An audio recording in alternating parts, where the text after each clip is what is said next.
No dice.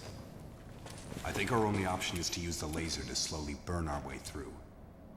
This is gonna take a while. The electrical system here is out, and we can't get the barrier wall to open. We tried using explosives, but it's tricky to pull off without collateral damage. What we need is some way to focus the power onto one centralized location.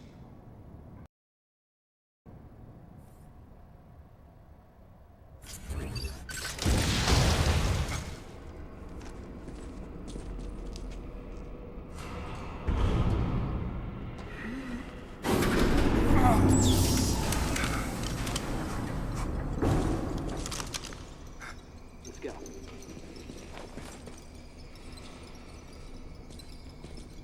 All right. I'm gonna go on ahead.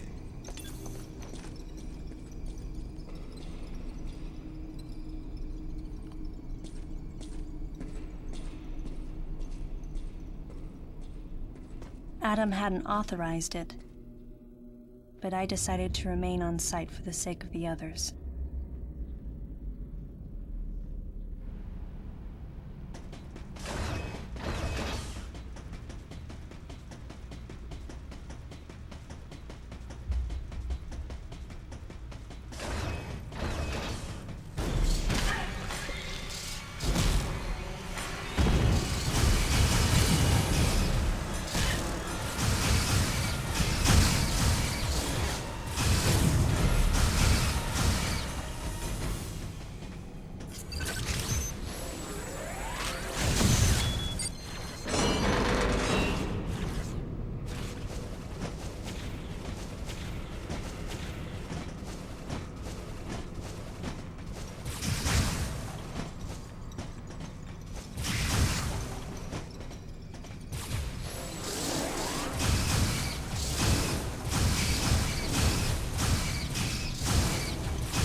Data recording. Restoration sequence activated. Sequence complete. Process successful.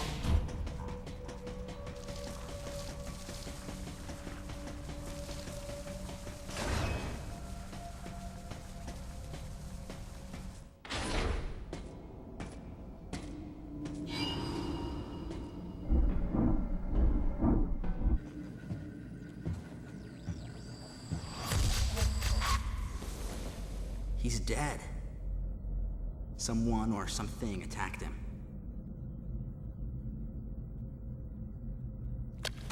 Whoa!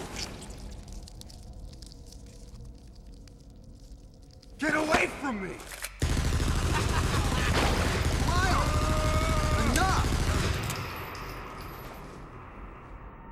It was obvious that there was some pervasive danger throughout the facility. I didn't know what had brought Adam here, but I did know that cooperation was imperative if we were to restore safety. Adam, listen to me. Clearly, this facility is in complete disorder. It might be too dangerous for your men to go alone. That's why I've...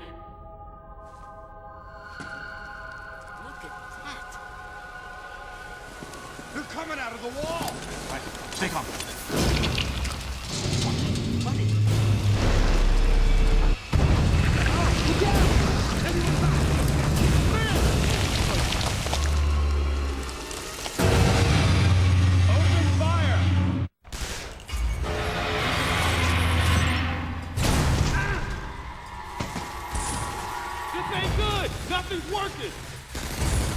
up!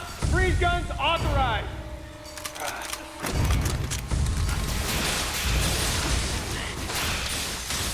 Sam, I'm authorizing missile use.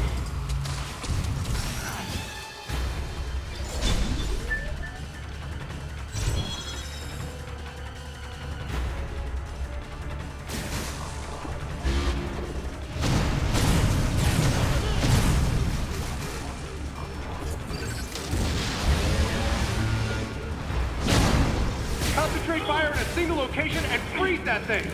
And Samus, you attack the frozen spot.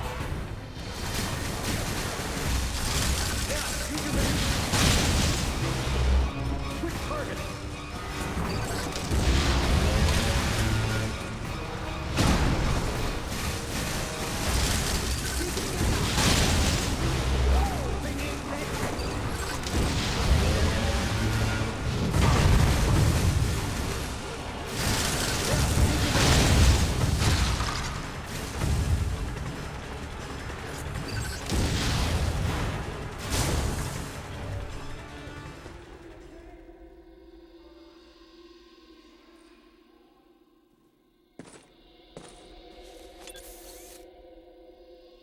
Samus, looks like I'm gonna need to ask for your cooperation on this mission, but I'm also gonna have to ask that you follow my commands.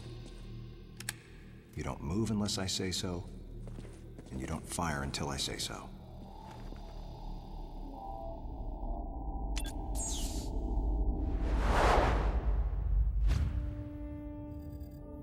Any objections, lady? The thumbs up sign had been used by the Galactic Federation for ages. Me? I was known for giving the thumbs down during briefing. I had my reasons, though. Commander Adam Malkovich was normally cool and not one to joke around.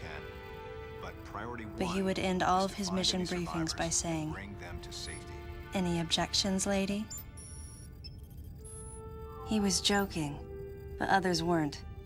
At the time, I felt surrounded by people who treated me like a child, or used kid gloves because I was a woman. And yet with Adam, I was grateful for the nod. My past has left me with an uneasy soul, and as a result, it touched me on some level that Adam would acknowledge that past by calling me something delicate, like lady. And I knew more than anyone that every word from Adam was deliberate. My thumbs down was a twofold response. A sign of derision at being called a lady, and a signal of my complete understanding of the mission orders. The other soldiers were always willing to support me with easy smiles despite the fact that I clearly had so much yet to learn. Among them was Anthony. In the face of his well-meaning behavior and that of the other soldiers, my response was to become increasingly bitter. I was a child, always with something to prove, a chip on my shoulder. And I was angry. I felt that if I let my guard down, I would easily be broken. And beyond that, I was scared. Even in the naivete of my youth, I could see in Adam's joking manner how close he felt to me. Adam knows my past, and he knows me better than anyone else. Confession time. Because I was so young when I lost both of my parents, there's no question I saw Adam as a father figure. When I rebelled against him, I knew I could get away with it. And his paternal compassion in the face of my rebellion reinforced the special bond I felt with him. I understood well that chances were slim that I would ever find anyone that understood me like Adam. And yet, when the time came, I still left his side. I was so young and naive.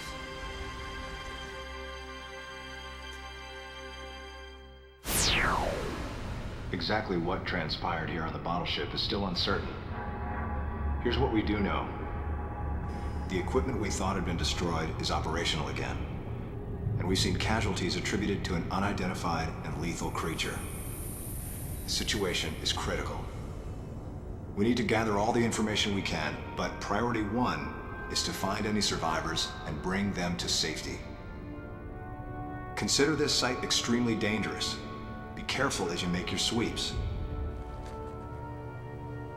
And there's one problem.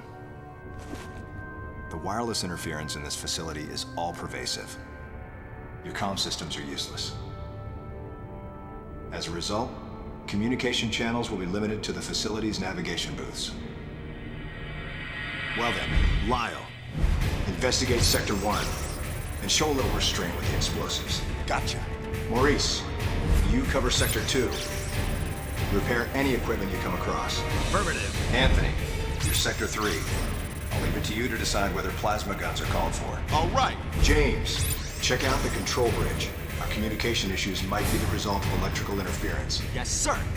And KG, run a complete sweep of the residential quarters and investigate any trace of survivors. Got it. Each of you is authorized to use a freeze gun.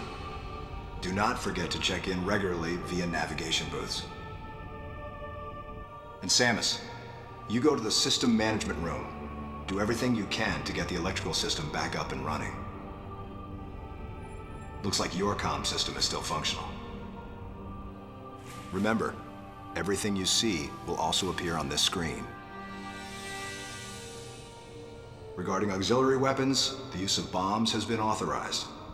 As far as your other weapons go, we will continue to investigate and authorize use as we can. However, we currently have no plans to authorize the use of power bombs. As you know, they have the ability to spread a high-temperature heat wave over a large area, impacting living things, which is a nice way of saying they can vaporize humans instantly. You should be well aware of how dangerous power bombs are, and how their devastation can't be obstructed with common materials. Once the mission in the system management room is complete, I need you to report back. I'll give you your next orders then. I want you all to be especially careful as you execute your missions. That's the end of the briefing. It was the first joint mission I'd been a part of since becoming a freelance bounty hunter. And of course, it was the first time since my Federation days that I was following the orders of a commanding officer. Having received mission orders from Adam, I felt confused and strangely exhilarated at the unexpected turn of events. I responded. Understood, Adam. No objections, of course.